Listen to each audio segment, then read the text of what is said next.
Sa gitna ng dalawang pag-ibig, ako'y nasa isang landas ng pagkalito. Isang pusong hinahati ng dalawang damdamin. Parehong totoo, parehong malalim.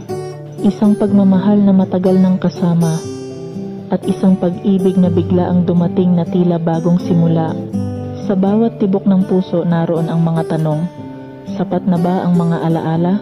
O masihigit ang kilig ng bagong kwento? Ngayon, wala akong kasiguraduhan kung sino ang pipiliin, ngunit natutunan ko, sa pag-ibig, hindi kailangang magmadali. Ang bawat desisyon ay hahantong sa isang puso at sa tamang panahon, malalaman ko kung sino ang tunay kong mamahalin at sino ang dapat kong palayain.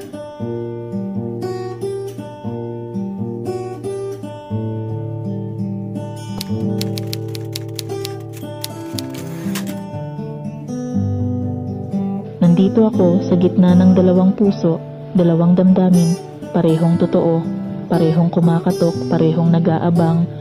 At ang puso ko, hindi alam kung sino ang pipiliin, kung sino ang palalayain.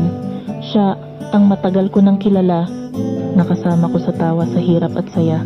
Sapat na ba ang tagal? Sapat na ba ang alaala?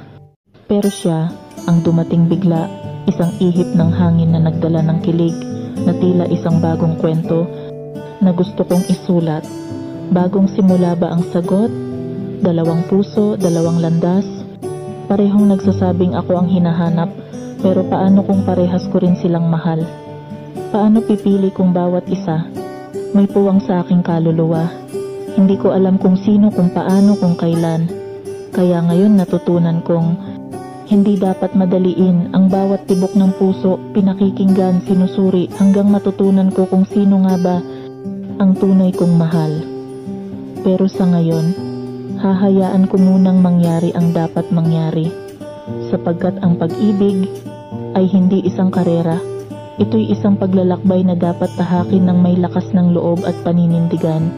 Sa dulo, isang puso lamang ang magwawagi, pero hanggang doon, ako muna ang magpapasya kung sino sa kanila ang dapat kong mahalin at kung sino ang dapat ko ring palayain.